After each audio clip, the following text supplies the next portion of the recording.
भट्टी साहब, your take, मुतनाज़ा तरीन election को कहा आपने।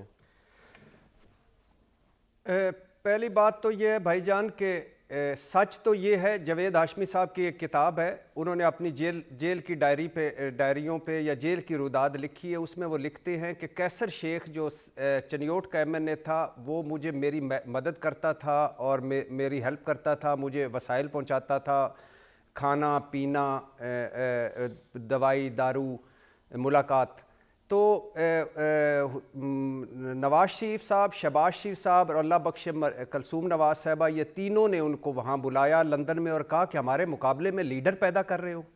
उसने कहा जी वो तो आपकी पार्टी का सदर और आपके लिए जेल और मारे खा रहा है, और आप उन्होंने कहा बंद करो, हमारे मुकाबले में लीडर, उसकी मदद करना बंद करें। कैसर शेख ने, कहते हैं जावेद हाशमी साहब, के मुझे आके कहा कि भाईजान आज के बाद मैं उतना ज़्यादा खुल के नहीं आपकी मदद कर सकता। और जावेद हाशमी साहब की किताब पढ़ने लायक है कि उस मियाँ मोहम्मद नवाज शरीफ के लिए जो पतली गली से निकल के जद्दा चले गए थे, मारे खाई, जेलें और ब्रेन हेमरेज, और आज उनका क्या हाल हो गया सेहत का। दूसरी बात, काबिल एहतराम, अल्लाह मगफरत करे, बख्शिश फरमाए, बहुत अच्छे इंसान थे और हमसे मोहब्बत करते थे, मुशाहिदुल्लाह खान साहब। उन्होंने क्या कहा था, इनकी पार्टी के कहने पे कहा था कि धरनों के पीछे कोई है, वापस नहीं आने दिया, वहीं से इस्तीफा ले लिया। जब नवाज शरीफ साहब को खुद कुर्बानी देने की चाहिए थी, उस वक्त उनसे कुर्बानी ले ली, और फिर बाद में वही बातें की जो मुशाहिदुल्लाह साहब ने की थी उधर वो इंटरव्यू में। तीसरी बात, जब डॉन लीक्स आई, तारक फातमी और परवेज रशीद को कुर्बान कर दिया और फिर आप बच गए, लेकिन फिर कहा वही बातें की जो तारक फातमी और परवेज रशीद कर रहे थे। अब आ जाइए इस मुतनाज़े तरीन इलेक्शन। क्यों कह रहे हैं आप भाईजान? मैंने ये बिल्कुल नहीं कहा कि 2018 के इंतखाबात कोई आइडियल इंतखाबात थे, या मैंने बिल्कुल नहीं कहा कि साकिब निसार साहब को पूरे दुनिया का चीफ जस्टिस लगा दो, वो इतनी आला कारकर्दगी वाले थे। और अगर आप RTS की बात करते हैं तो पिछले 1.5-2 साल में, अभी चलो 1.5-2 साल छोड़े, ये निगरान हुकूमतों से इस निगरान हुकूमतों का RTS बैठ चुका है, पंजाब हुकूमत का RTS बैठ चुका है, अदलिया का RTS बैठ चुका है, नैब का RTS बैठ चुका है, FIA का RTS बैठ चुका है। सर, मुझे ब्रेक के लिए कहा जा रहा है, अफरान भाई ने सारा टाइम ले लिया आज, और मुझे एक ब्रेक के लिए कहा जा रहा है। आपने मुतनाज़ा तरीन इलेक्शन पे आपकी अपनी राय है, लेकिन पॉइंट ये है कि इस पे आके बात करेंगे जब वापस आएंगे। NA 119, मरियम नवाज साहिबा बामुकाबला तहरीक इंसाफ, कांटेदार मुकाबला है। लोगों की क्या राय आपको लाइव सुनवाएंगे, लाइव से बाद अभी दिखाएंगे ब्रेक के बाद।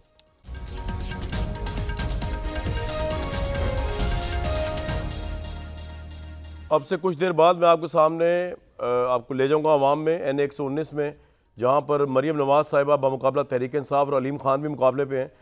यहाँ का बड़ा अहम इलाका है, उसका आपको बताएंगे कि इलेक्शन में लोग रिजल्ट किसको वोट करने की ख्वाहिश रखते हैं, और ये बड़ा अहम इलाका है, उसमें जमान पार्क भी आता है। लेकिन पहले मजहर अब्बास साहब, बहुत माजरत, DSNG हमारी ख़राब होगी, दूसरी भेजी आपके पास, आपको मिस किया प्रोग्राम में। डिस्कशन ये चल रही थी कि भट्टी साहब कह रहे थे कि मुतनाज़ा तरीन इलेक्शन होने जा रहे हैं, सुप्रीम कोर्ट के फैसलों से लेके इलेक्शन कमीशन सब कुछ मुतनाज़ा। अफरान जो हमारे भाई हैं वो ये कह रहे थे कि जी ये कौन सा पहली दफ़ा हो रहा है, 2018 में इससे भी ज़्यादा मुतनाज़ा इलेक्शन हुए थे और अब की दफ़ा तो कोई मुतनाज़ा नहीं है इलेक्शन उस तरह। आपकी क्या राय है सर, मदर साहब? शुक्रिया कामरान। देखिए, मैंने सुना था थोड़ा सा, अफनान जब बात कर रहे थे, और भट्टी साहब का पूरी तरीके से मैं नहीं सुन सका था। बहुत सीधी सी बात है, पाकिस्तान में इलेक्शन थ्रू सिलेक्शन होता है। पाकिस्तान में जिस तरीके से भी अब तक, और किसी भी इलेक्शन को उठा के देख लें, कोई ये नहीं कह सकता कि कोई इलेक्शन गैर मुतनाज़ा रहा हो। बदकिस्मती ये रही है कि हमने इम्प्रूव नहीं किया, और जो जमातें ज़्यादा हुकूमतों में रही हैं उनकी ज़िम्मेदारी ज़्यादा बनती है कि उन्होंने ऐसी कानून साज़ी नहीं की कि आज जो इलेक्शन हो वो गैर मुतनाज़ा हो। ये वक्तन फ़वक्तन, अभी मैं अफनान ही की गुफ्तगू सुन रहा था। देखिए, हमें वेस्टर्न डेमोक्रेसीज़ की मिसालें नहीं देनी चाहिए।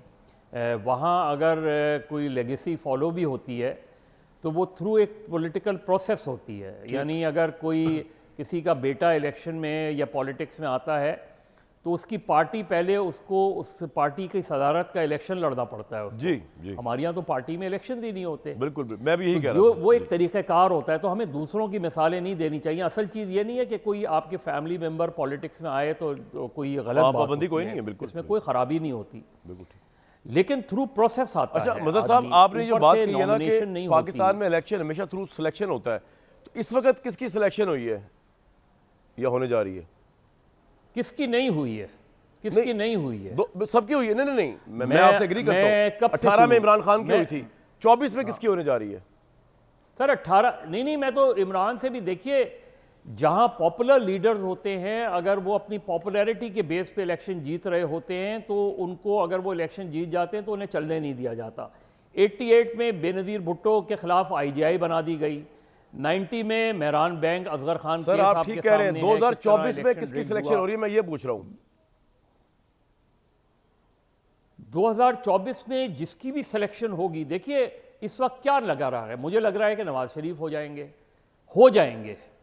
जो एक चीज़ डिफ़िकल्ट हुई है, हमें नज़र आई है पिछले चंद सालों में, वो ये कि पहले तो एक डायरेक्टली होता था कि सिलेक्टर्स खुद सेलेक्ट कर लेते, अब एक जुडिशल एक्टिविज़म भी हमें नज़र आया है वक्तन फ़ौक्तन सालों में, ख़ासतौर पे इफ्तिखार चौधरी साहब के बाद से, कि कोर्ट नंबर 1 इतना ज़्यादा प्रोएक्टिव कोर्ट हो गया है कि मैं बेंच देख के फ़ैसले बता देता हूँ कि ये बेंच है तो ये फ़ैसला आएगा, मुमकिन तौर पे ये फ़ैसला आएगा, और सरप्राइजिंगली वही होता है, तकरीबन उसी तरह की चीज़ें होती हैं। ये खुद जुडिशरी के ऊपर एक बहुत बड़ा सवालिया निशान है कि अगर लोग बेंच देख के फैसले जो है विजुलाइज कर लें तो इससे आपने ज़्यादा तो बड़ी अफसोसनाक अहम बात बात बताई क्या है सर, होती बड़ी है। खोल के बयान आज कर दी। कोई भी फैसला बिल्कुल, आज कोई भी फैसला जो है वो ऐसा नहीं है कि जो आपके लिए और मेरे लिए सरप्राइजिंग हो। ये नहीं कि मैं लाइफ टाइम डिस्क्वालिफिकेशन दुरुस्त था, पहले दिन से गलत था। सवाल ये है कि मुस्लिम लीग नून की 1997 में 2/3 मेजॉरिटी थी, ऐसी क्लॉजेस को कॉन्स्टिट्यूशन से निकाला क्यों नहीं गया? ऐसी चीज़ों को हम सारी चीज़ें जुडिशरी पे क्यों डाल देते हैं? पार्लियामेंट ने अपना रोल क्यों नहीं प्ले किया जब वो अपना रोल प्ले कर सकती? बिल्कुल सही। क्या 18वीं तरमीम में यह मौका नहीं आया था कि ये जो लाइफ टाइम डिस्क्वालिफिकेशन वाली क्लॉजेज हैं इनको हटा दिया जाता?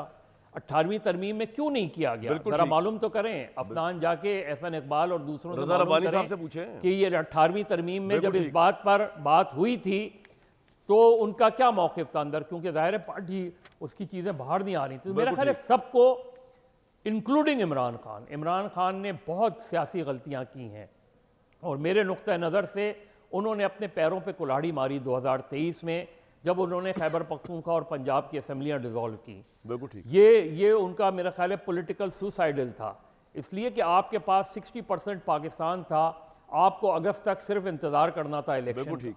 आप अगस्त तक ही इलेक्शन का इंतज़ार नहीं कर सके और आप एक एडवेंचरिज्म में चले गए। उस एडवेंचरिज्म के नताइज हमारे सामने, और बिल्कुल खुद ठीक सबसे सर। ज़्यादा उनकी पार्टी को भुगतने पड़े सर उसके। बिल्कुल ठीक। यही वक्त- PMLN को है। बिल्कुल ठीक।